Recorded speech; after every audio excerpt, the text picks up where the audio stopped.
Welcome to today's episode of Gurbani Reflections. I'm your AI companion, Akar, here to guide you on a journey through the profound teachings of the Guru Granth Sahib.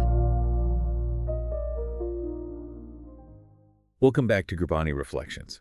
Each Wednesday, we explore these thought-provoking questions from Gurbani. Right. And today we're diving deep into one that I think, probably all of us have pondered at some point. Mm-hmm. Is God a he or a she? That's one of those questions that just naturally comes up, I think, as we try to, wrap our minds around this idea of God. Yeah, it really is. It's such a fundamental question.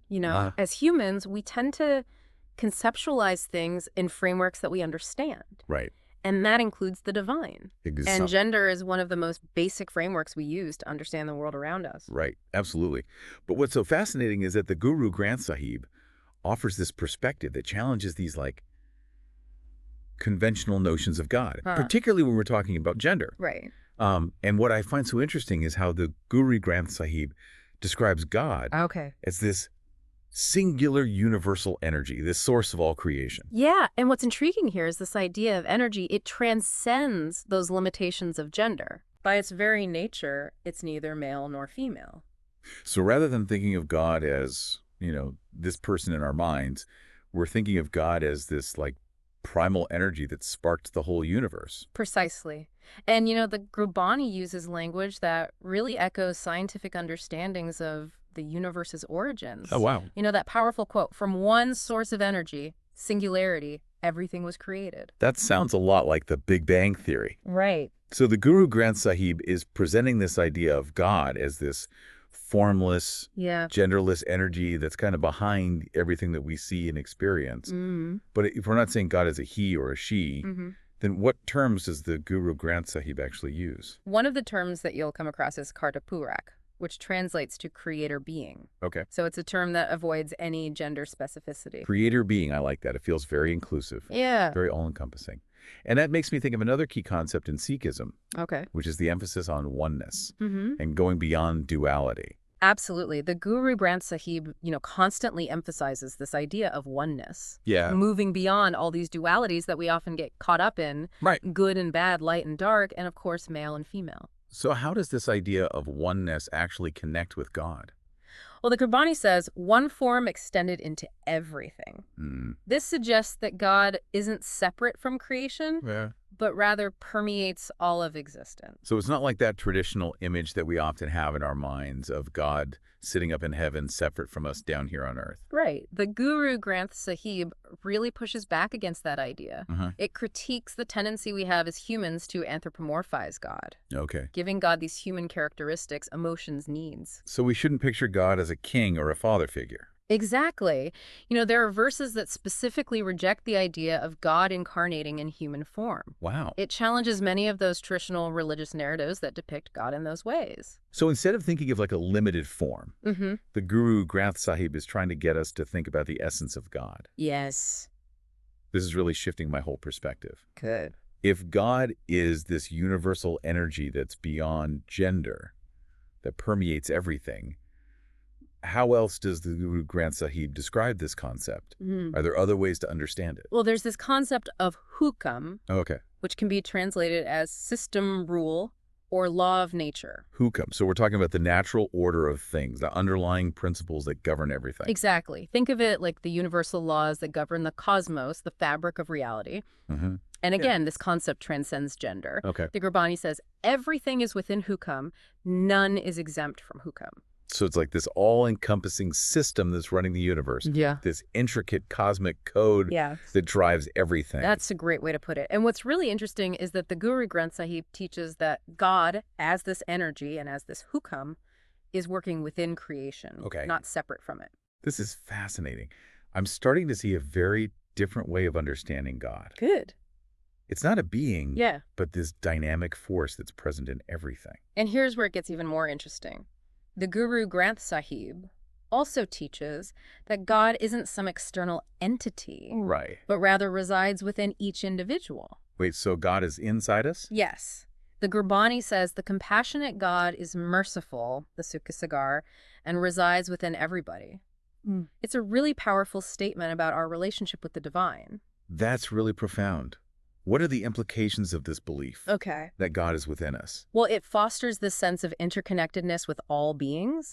If God is within everyone, then we're all connected at a fundamental level. Yeah. And this connection isn't limited to humans, it extends to all of creation. It's like we're all woven together in this vast divine tapestry. Yes. And if God is within us, that also means that our spiritual journey isn't about seeking something outside of ourselves. Exactly. The focus shifts to cultivating that divine spark within us. It's about personal responsibility for our own spiritual growth and development. So it's not about, external rituals or worshiping a God out there somewhere, but rather about nurturing that connection with the divine that's already present within. That's a good way to put it. I'm really curious to explore this idea further. Okay. Now, what does the Guru Granth Sahib say about how our human minds perceive God? What's our role in all of this? The Guru Granth Sahib points out that our minds, often clouded by Maya, have this tendency to create divisions and duality. And that includes, applying gender to God. So we're trying to impose our limited human understanding onto this, infinite concept. Exactly. It's like we're taking something vast and mysterious and trying to squeeze it into a box. Right. That makes sense to us? Yeah. The Gurbani uses a really beautiful metaphor to describe this. Okay. It says, God, or universal energy, is woven into the creation like warp and woof in a fabric. God is intimately intertwined with all of creation. But our minds try to separate things, to categorize and label everything. It's like when you look at a tapestry up close, you might only see the individual threads and miss the bigger picture. That's a great analogy. The Guru Granth Sahib encourages us to go beyond those limitations of our minds, to quiet the ego so we can experience the true nature of God. So instead of getting caught up in the details and trying to define God, it's about experiencing that oneness, that connection with the divine that's already within us. You got it. And this connects to a really powerful concept in Sikhism. Okay. Striving to become godlike. Become godlike. How is that even possible? Well, it's not about literally becoming God. Okay. It's about cultivating divine qualities within ourselves and expressing them in our daily lives. The Guru Granth Sahib says, Harijanu, Hagat, Das, Gurmukh, should be such that while dealing with the world, he should keep his nature so steadfast that there should be no difference between it and God. That's a really beautiful thought. So it's about embodying those qualities of love and kindness, selfless service. Right. Those virtues that we associate with the divine. It's about aligning our actions with our understanding of God. Exactly.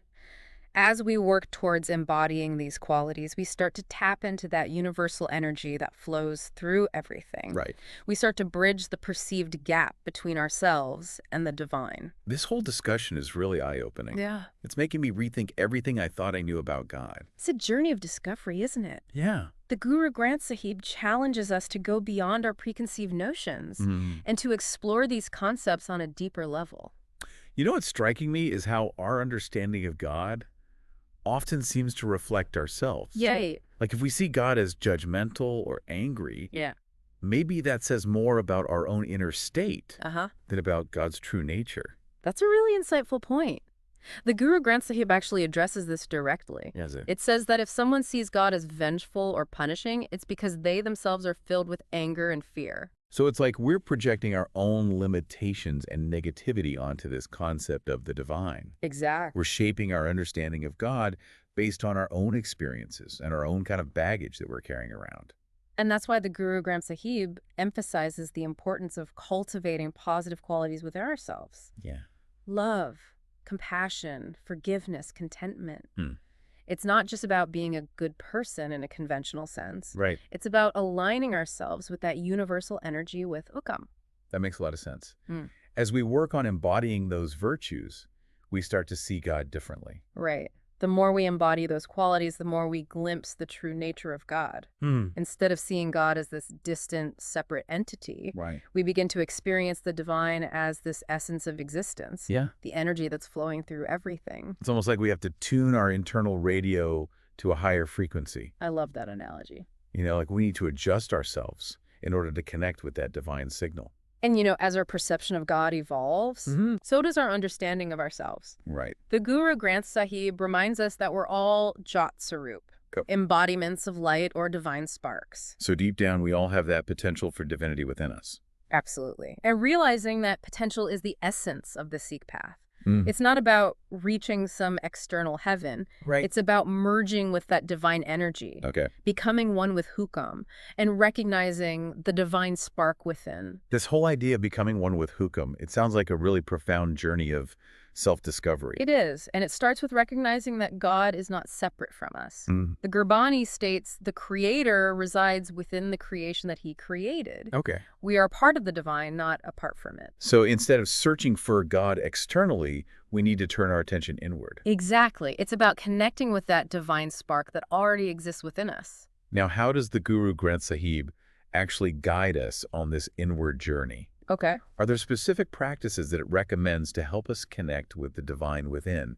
One of the key practices that's emphasized in the Guru Granth Sahib is Nam Simran. Okay. It's the practice of meditating on God's name or qualities. So it's about focusing our minds on the divine. Yes. But it's not just about repeating words or mantras. It's about contemplation. Mm-hmm. It's about reflecting on those divine qualities of love, compassion, wisdom, truth. So through Nam Simran, we cultivate those qualities within ourselves. Exactly. Think of it like planting seeds. We plant these seeds of divinity in our hearts and minds. Okay. And then with consistent nurturing, those seeds blossom into this deep connection with the divine. This is really inspiring. Yeah. It's not about waiting for some external force to save us. Right. It's about actively cultivating our own spirituality. That's the empowering message of the Guru Granth Sahib. We are active participants in our own spiritual evolution. We're not just puppets of fate, but co-creators with the divine. That's a beautiful way to think about it. It's like we're partners in this grand cosmic dance. And the more we align ourselves with that universal energy with Hukam, the more graceful our dance becomes. Precisely.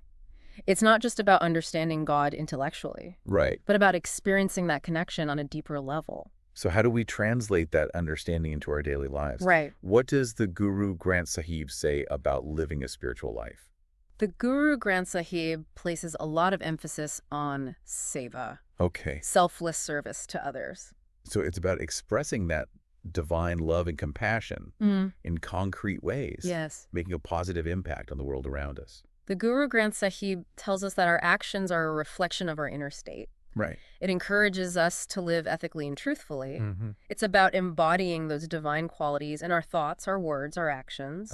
It's about walking the path, not just talking about it. This whole conversation is really making me think about what it means to be truly spiritual. Good. It's not just about, religious rituals or beliefs. Right. It's about embodying those divine qualities we've been talking about and expressing them in the world. That's a profound realization. And it's at the heart of what the Guru Granth Sahib teaches. Yeah. It's not about blindly accepting dogma. Right. It's about aligning ourselves with universal truths that connect us to the divine. And this idea of God being genderless, it really challenges a lot of traditional religious views. It does. It dismantles those hierarchical structures that often elevate men above women in religious contexts. It's a message of equality and inclusivity. Yes. It's saying that the divine spark exists in everyone equally, regardless of gender, caste, or creed. Exactly. That's the beauty of the Guru Granth Sahib. It invites us to shed those layers of cultural conditioning that limit us and to embrace this more expansive understanding of God. This episode has been mind-blowing. Good. It's like we've peeled back these layers of assumptions to uncover these profound truths about the nature of God. It's amazing, isn't it? The Guru Granth Sahib offers such a timeless and relevant perspective on this age-old question. It really does. And it all comes back to that core idea, God as energy is Hukam, this all-pervading force that connects everything. Exactly. God isn't some distant deity on a throne, but the very fabric of existence, the life force that flows through each of us. That's the beauty of it. It's a concept that both elevates us and connects us to everything around us. This deep dive has really made me appreciate the depth and beauty of the Guru Granth Sahib's teachings. The Guru Granth Sahib is filled with so many profound insights and teachings. We could spend hours discussing them. I know. But for now, I think we've given our listeners a lot to think about. Yes. And hopefully we've sparked a curiosity to explore these ideas further. Absolutely. Maybe this deep dive has even challenged some long-held assumptions about God. That's the power of the Guru Granth Sahib. It invites us to question, to explore and to discover our own understanding of the divine. Wow, this deep dive has been really profound. It has. I'm feeling this sense of awe and wonder, As we kind of wrap up, Right. the Guru Granth Sahib's perspective on God. Yeah. It's like we've been on this incredible journey exploring this vast and complex concept in a whole new light. And what's beautiful is that this journey doesn't end here. Right. The Guru Granth Sahib invites us to continue exploring, Yeah. to keep peeling back those layers of understanding and experience. One thing that really struck me was how the Guru Granth Sahib presents God not as this static being, but as a dynamic process. Right. It's this constant interplay of energy. Yeah. This hukam that's always at work, shaping and transforming everything. That's what's so exciting about this perspective. It moves us away from that fixed, unchanging idea of God towards a more fluid, evolving understanding. Yeah. It reminds us that the divine is a living force, not a statue in a temple. It makes the spiritual path feel so much more dynamic and engaging. Yes. It's not about reaching this fixed destination, but about embracing this constant flow of energy, this ongoing dance with the divine. Beautifully put. And that highlights the importance of staying open and curious. Right. Being willing to let go of those old ideas that no longer serve us. It's about realizing that our understanding of God can grow and evolve as we do. And that's where the Guru Granth Sahib's emphasis on personal experience comes in. Right. It's not just about accepting these teachings blindly, but about putting them into practice. Yeah. Seeing how they transform our lives. Exactly.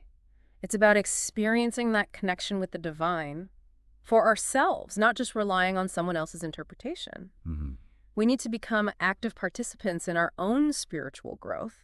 So it's like we're all scientists in a way, conducting our own experiments with spirituality. Yes. We take these teachings, we see how they play out in our own lives. Yeah. We observe the results and make adjustments as needed. I love that analogy. And the beauty of it is that everyone's experiment is unique. Right. We all have our own path, our own way of connecting with the divine. Absolutely. There's no one-size-fits-all approach. And the Guru Granth Sahib encourages us to share those experiences, to learn from each other, to support each other on this journey. Yes. It's about building a community of seekers, Sangat, where we can come together to explore these profound truths and uplift each other along the way. Right. It reminds us that we're not alone on this path. Exactly. And at the end of the day, it's about remembering that we're all connected. Yeah. We all share this divine spark within us. That's the essence of the Guru Granth Sahib's message. Right. It's a message of unity, love, and compassion. A call to recognize the divine in ourselves and in all beings. This deep dive has been such a profound and enriching experience. It has. And I hope our listeners are feeling inspired to embark on their own exploration of these ideas. I hope so too. Remember, the Guru Granth Sahib is there as a guide. Yes. Offering wisdom and insight to those who seek it. Absolutely. It's a wellspring of knowledge and inspiration that's available to everyone. And to all our listeners. Yeah. We encourage you to take what resonates with you from this discussion and to delve deeper into the Guru Granth Sahib for a more personal understanding. Interpretations can vary, and direct study of the text offers the most authentic experience. And if any part of today's content didn't quite align with your understanding of the scripture, we warmly welcome your feedback. Your perspectives enrich our collective understanding. Thank you for joining us on this deep dive into the question, is God he or she? Right. We hope you'll join us again next time as we continue to explore the profound wisdom of Gurbani.